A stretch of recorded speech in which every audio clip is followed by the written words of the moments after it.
everyone, welcome back. Today we're talking about estrogen dominance.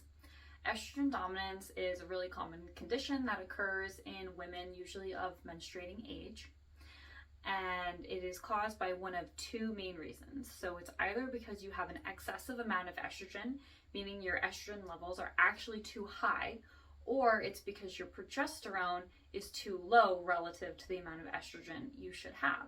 So in this case, you might have normal amounts of estrogen, but low amounts of progesterone, and therefore you're not going to be balanced. During your menstrual cycle, you have two phases. You have the follicular phase and the luteal phase, and right in the middle is ovulation. During the follicular phase, the ovaries are producing a lot of estrogen. This estrogen is going to control your menstrual cycle. It's also going to control the growth of the lining of the uterus called the endometrium. Then ovulation occurs and the follicle becomes the corpus luteum. So it goes under transformation, and now the corpus luteum is going to produce mainly progesterone. The reason for that is progesterone is going to prepare the uterus for implantation of a fertilized egg. So if ovulation does not occur, you have anovulation, which means no ovulation. If you don't ovulate, you might have an irregular period, you might skip your period, and this is one of the causes of infertility. If the uterus doesn't have enough progesterone, the risk of ectopic pregnancy, miscarriage, and preterm labor are all significantly higher. All right, so what are some of the symptoms of estrogen dominance? Whether you have elevated levels of estrogen or low levels of progesterone, a lot of the symptoms are the same because in either condition, estrogen is the dominant hormone. So this will often look like spotting or irregular periods, oftentimes heavy periods or more clotting than usual. Worse PMS symptoms, specifically more irritability, mood swings, anxiety, and depression. We can also have more kind of widespread systemic symptoms. So it's relatively common to have headaches, trouble sleeping, more fatigue as a result of that. Bloating is really common with estrogen excess. And then we'll also see poor memory. So a lot of women will complain of things like brain fog or trouble word finding, little things like that. It's not significant, but it's enough to where you personally notice that change. Also excessive breast tenderness and fibrocystic breast tissue. When it comes to your metabolic health and your digestive health, high estrogen versus low progesterone do affect you differently. So with low progesterone, your pancreas actually starts to secrete more insulin. And because of this, you can have hypoglycemia, so episodes of low blood sugar. Oftentimes this will look like anxiety or mood swings, but it's actually low blood sugar that's happening as a result of that low progesterone. On the flip side, high estrogen tends to cause more fat gain, specifically in the hips and the waist area. Estrogen is actually produced by fat cells, and fat cells store estrogen. So the more adipose tissue you have, the higher your estrogen level is likely going to be. So it can become a bit of a negative cycle there of your estrogen dominance causing you to put weight on, and then those cells are actually just creating more estrogen, worsening your estrogen dominance and putting more weight on. So it's a fun little negative cycle, like so many things that happen in our body.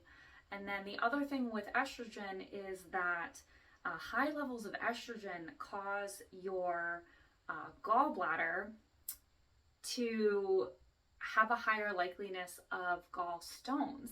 And this is because that higher level of estrogen makes it so that you put more cholesterol into the gallbladder, which basically crystallizes with the bile salts. So you don't have as much bile salt in comparison then to the amount of cholesterol that's getting pushed into the gallbladder, and it creates crystallizations, which create stones. There is some difference between medical conditions that cause estrogen excess, whether it's from high estrogen or it's from low progesterone. So in the case of high estrogen, this is common with endometriosis, uterine fibroids, PCOS, even though PCOS is associated with higher levels of testosterone, which is an androgen, testosterone gets converted into estrogen, and so you can have excessive testosterone and excessive estrogen. When it comes to low progesterone, common causes are going to be anovulation, so you didn't ovulate, you don't have that corpus luteum producing progesterone, so you're not going to have enough progesterone. PCOS is another common condition. So again, like I said before, you can have excessive testosterone and estrogen, so it's likely that most of your pregnenolone that's getting converted into all your hormones is not favoring the progesterone pathway. So you just have low amounts of progesterone as a result. Hypothyroidism is a really common cause of low progesterone, as well as cortisol excess. So cortisol is made by your adrenal glands. So if you have some adrenal gland dysregulation or excessive amounts of stress, that can be a contributing factor. All right, before we talk about how to test your hormones, I quickly want to mention that all of these sex hormones, so your estrogen, progesterone, testosterone, are actually made from cholesterol. So it's just one of my pet peeves that people always talk about cholesterol as being super bad for you. If you have low cholesterol, so if your cholesterol in your blood work is under 140, that is too low. You should not be under 140. If someone tells you a cholesterol around 100 is optimal, go to a different doctor, because that is not true at all. Levels of cholesterol below 160 are associated with significantly higher rates of depression and hormone dysregulation, and then levels below 140 are actually associated with higher rates of suicide, because our hormones are so freaking important. That aside, how to test your hormones. So we have 3 ways to look at our hormones. We can test in our blood, we can test our urine, and we can test our saliva. So when we look at hormones overall, it's important to know that there are total amounts of hormones and then bioavailable hormone amounts that we can look at. So essentially all of your glands that are producing hormones produce hormones in their total version, and then the majority of the hormone is bound to a protein called sex hormone binding globulin. This is true for testosterone and for estrogen. Only about 2% of that hormone is bioavailable. So that means only about 2% of the testosterone and estrogen can actually be utilized by the different tissues in your body. So it's really important to look at not just how much overall you have, but how much is bioavailable, because you might have normal levels of a total hormone like testosterone, but you might have an abnormal amount of the bioavailable or the free form. So how much is not bound to that protein. Okay, so in your blood, when we measure hormones, we're looking at the total amount of that hormone that your body is producing. We can measure the bioavailable amounts of testosterone. So this would be a free testosterone test. So you can order a total and a free amount. We don't do that when it comes to estrogen, even though estrogen is also bound to sex hormone binding globulin. But we can test sex hormone binding globulin, which can give us a good understanding of if you probably have a lot of free estrogen versus if you don't. We have 3 types of estrogen: estrone, estradiol, and estriol. It's good to test all 3 types. During your menstruating years, estradiol is the main form of estrogen in our body, so it's the dominant type.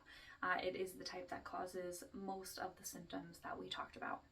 And then you can also look at progesterone in the blood, and that's just going to give you a picture of the total progesterone that you have in your body.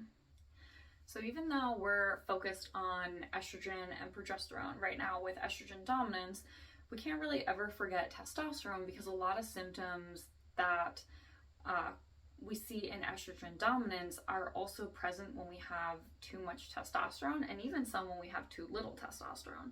So it's always a good thing to check your testosterone. And when it comes to testing testosterone in the blood, it's important to know that your testosterone levels fluctuate throughout the day, just like all of our hormones do.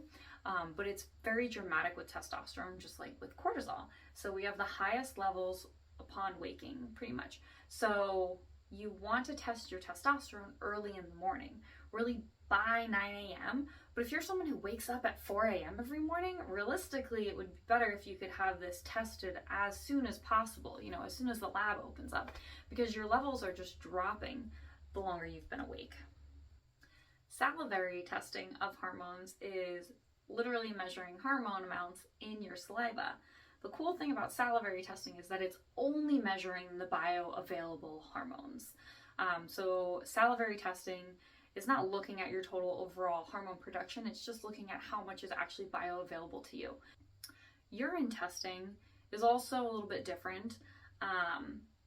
Looking at hormones in your urine is actually looking at the metabolites of your urine. So it's not looking at your overall production, it's not looking at the levels circulating in your blood, it's looking at how your body is actually using the hormones.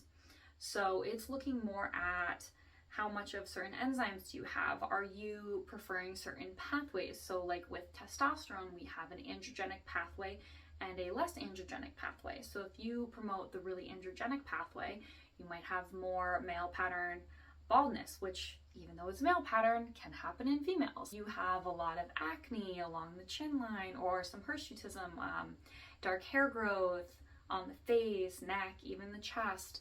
And then with our estrogens, we have those 3 different types of estrogen. And then we have 2 different pathways through which we actually eliminate estrogen. So we're measuring the activity of these 2 different pathways. One is a healthy pathway.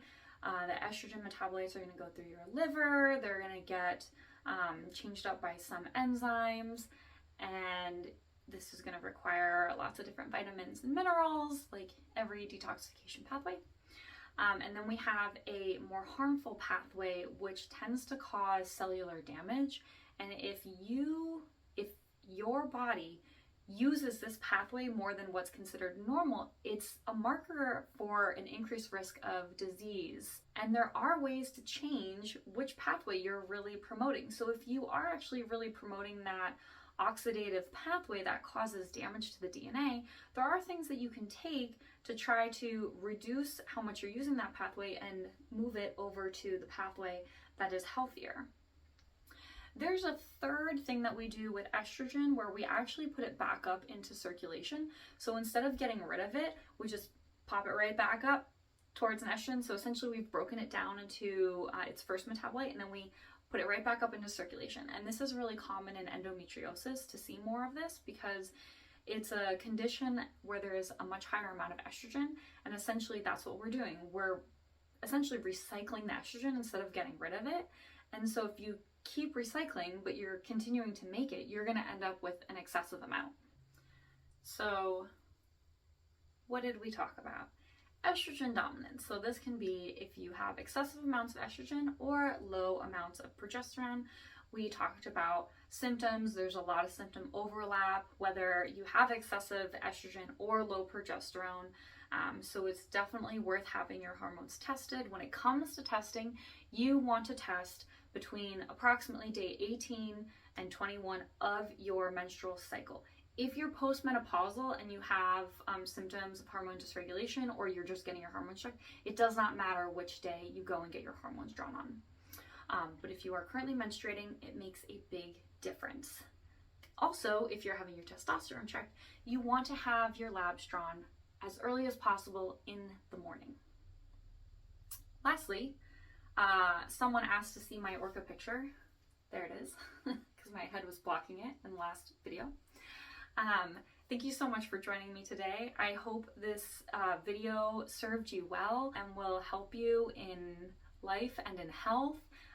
If you have any questions, please drop them in the comments below. Subscribe, like this video if you liked it. Of course, you don't have to otherwise.